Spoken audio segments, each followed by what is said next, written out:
Number one, right? If we don't get this issue right, we won't get any of the other spiritual issues right, right? It's just that, a matter of fact.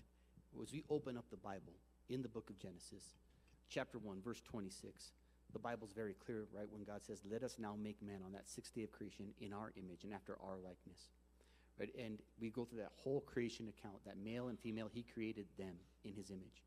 And we see what happens in Genesis chapter 2, bringing the man and woman together, and then we see the fall in chapter 3, and then we see from chapter 4 all the way on to, we get to chapter 6, how sin perverts humanity, and to the point that God then sends the flood.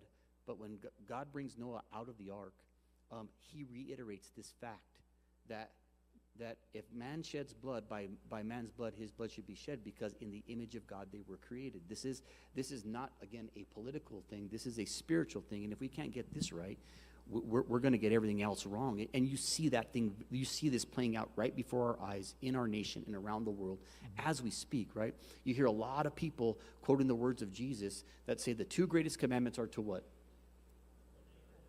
Love God and love your neighbor as yourself, right? They usually start with the love your neighbor as yourself part, right?